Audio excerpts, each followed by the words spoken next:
The first 6 chapters of this book were very different from the next 6 chapters. Daniel 7 is the first of 6 chapters in a row that Daniel received as visions in the days of Babylon for chapters 7 and 8, and Persia for chapters 9 through 12. The events in chapters 5 and 6, the writing on the wall and the den of lions, actually happen chronologically after these next 2 chapters were received. Everything in these chapters came to Daniel straight from an angel as inspired revelation. The main purpose of these chapters is to forewarn us of the future, but some people tend to think it's all been fulfilled already, or none of it has. I believe I'm rightly dividing what has already happened from what is still ahead of us. Here's an overview of these 6 remaining chapters. Daniel 7 is all about the 4 beasts. It starts with Babylon to Rome, and then goes into the end times beast. This first prophecy chapter is actually a big picture look at the future from beginning to end.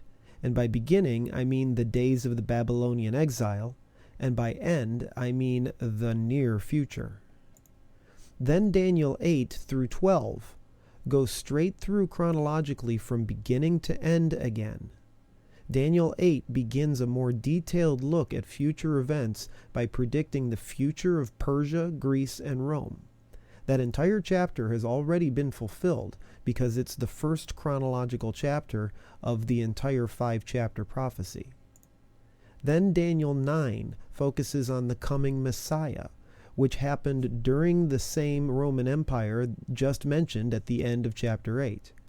Jesus fulfilled the 70th week during the Passion Week, a literal week of days when Christ confirmed the New Testament, or covenant, with many, and then was crucified literally in the midst of the week, buried for 3 days, and resurrected on the 7th day of the Passion Week.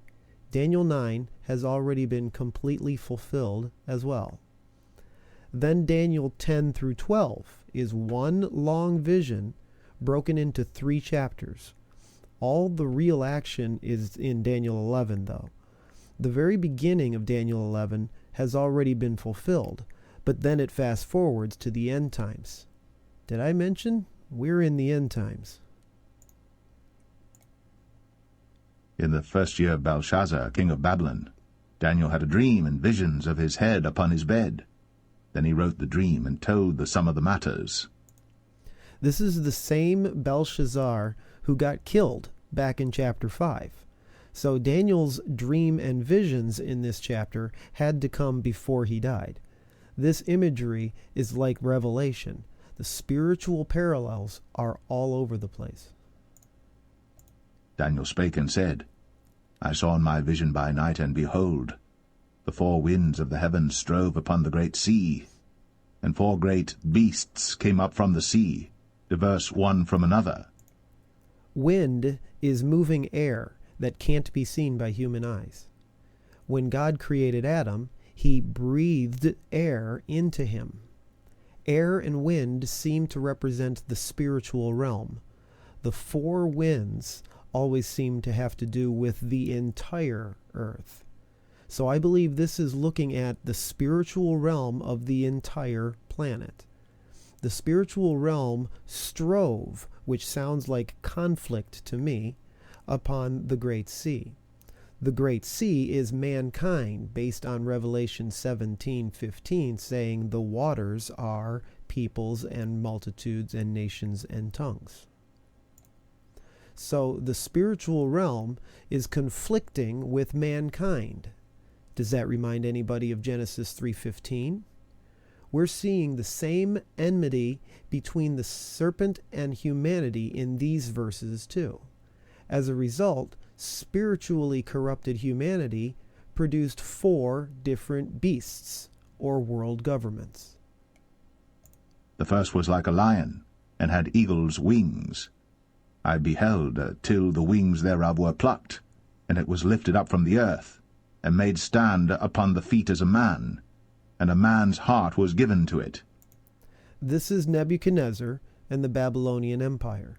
Think about what happened to Nebuchadnezzar in chapter 4 when you read this verse. And behold, another beast, a second, like to a bear. And it raised up itself on one side, and it had 3 ribs in the mouth of it, between the teeth of it. And they said thus unto it, Arise, devour much flesh. This is the empire of the Medes and Persians. After this I beheld, and lo, another, like a leopard, which had upon the back of it 4 wings of a fowl. The beast had also 4 heads, and dominion was given to it. This is the Greek Empire. Notice it has 4 heads. This matches the history of Greece splitting into 4 after Alexander the Great died. It also accounts for the number of heads on the first beast in Revelation 13. After this I saw in the night visions, and behold, a 4th beast, dreadful and terrible, and strong exceedingly, and it had great iron teeth. It devoured, and brake in pieces, and stamped the residue with the feet of it. And it was diverse from all the beasts that were before it, and it had 10 horns. This is the Roman Empire. Its military-industrial complex technology was superior. The Roman Empire was never really conquered in the same way Greece and Persia and Babylon were. It still technically exists today. This 4th beast is today's beast still. I considered the horns, and behold, there came up among them another little horn, before whom there were 3 of the first horns plucked up by the roots. And behold, in this horn were eyes like the eyes of man, and a mouth speaking great things. These last 2 verses are just an overview of the entire 4th beast. The little horn is the coming Antichrist. The eyes and mouth probably represent systems of tracking and the mass media of today's Big Brother world. I beheld till the thrones were cast down, and the Ancient of Days did sit, whose garment was white as snow, and the hair of his head like the pure wool. His throne was like the fiery flame, and his wheels as burning fire. Since verses 7 and 8 were just a quick overview, we're now already fast forward to a look at the second coming between this verse and verse 14. I think the phrase, till the thrones were cast down, might be referring to the 7th trumpet earthquake, and I believe the Ancient of Days is God the Father. A fiery stream issued and came forth from before him.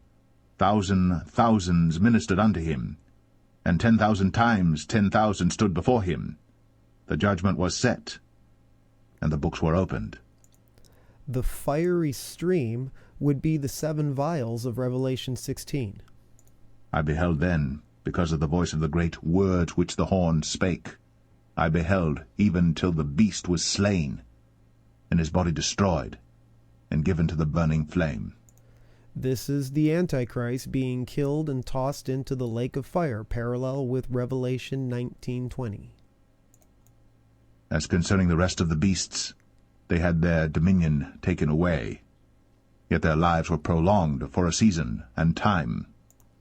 Oh, and by the way, the 1st, 2nd, and 3rd beasts, they still exist throughout time, but they never regain dominance again. They instead end up merging into the 4th beast.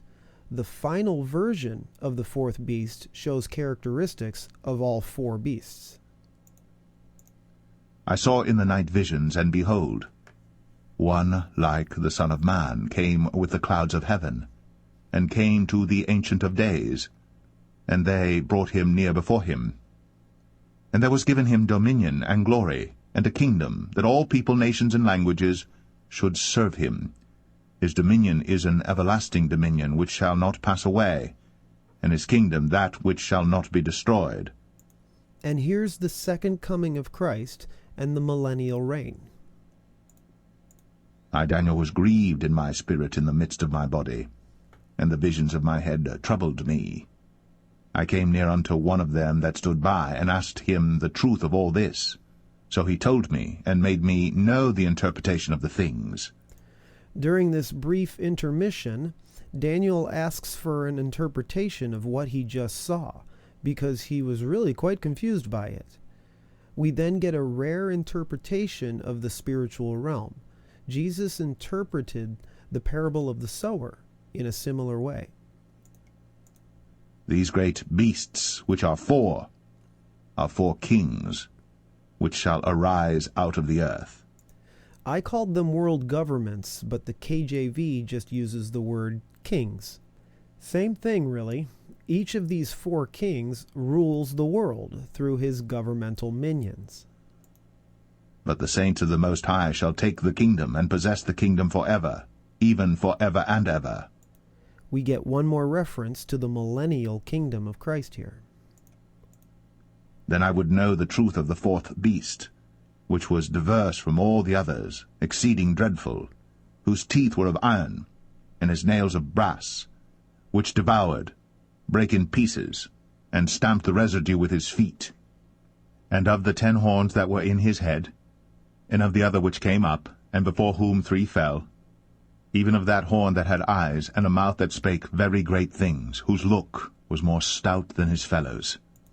Now we'll get a more detailed look at the fourth beast, and the little horn mentioned back in verses 7 and 8. I beheld, and the same horn made war with the saints, and prevailed against them, until the Ancient of Days came, and judgment was given to the saints of the Most High, and the time came that the saints possessed the kingdom. This is the Antichrist killing Christians during the greatest tribulation, until the second coming brings us into the millennial kingdom. Thus he said, The fourth beast shall be the fourth kingdom upon earth, which shall be diverse from all kingdoms, and shall devour the whole earth, and shall tread it down, and break it in pieces. That was Rome, and it's still upon the earth. And the 10 horns out of this kingdom are 10 kings that shall arise, and another shall rise after them. And he shall be diverse from the first, and he shall subdue 3 kings. The little horn Antichrist subdues 3 kings and arises as an 11th king. Probably 1,000 books have been written about who these kings are or were. But here's the thing, the Antichrist isn't here yet, so he hasn't subdued the 3 kings yet. So if anything, we might be able to guess who the 10 kings are by looking at today's revived Roman Empire. But I don't know who they specifically are today. When I see 3 of them go down, then I'll speak up. And he shall speak great words against the Most High, and shall wear out the saints of the Most High, and think to change times and laws. And they shall be given into his hand until a time and times and the dividing of time. The phrase, a time and times and the dividing of time, means 3.5 years. It's 1 year plus 2 years plus half a year. This is repeated again in Daniel 12:7. This matches the 42 months of the second woe. This is the greatest tribulation. But the judgment shall sit, and they shall take away his dominion to consume and to destroy it unto the end. And the kingdom and dominion, and the greatness of the kingdom under the whole heaven, shall be given to the people of the saints of the Most High, whose kingdom is an everlasting kingdom, and all dominions shall serve and obey him. Even one more time, Daniel points to the millennial kingdom, which comes right after the greatest tribulation ends, and the Antichrist is judged. Hitherto is the end of the matter. As for me, Daniel, my cogitations much troubled me, and my countenance changed in me. But I kept the matter in my heart. This first vision given to Daniel shook him up pretty bad. Can we be surprised? He just saw the future of the whole world, and it wasn't pretty, but it had an awesome ending. Little does Daniel know at this point, he's going to see 3 more visions that elaborate on what he's just seen. He'll see the rise leading to the first coming, then he'll see the actual first coming, then he'll see the rise leading to the second coming.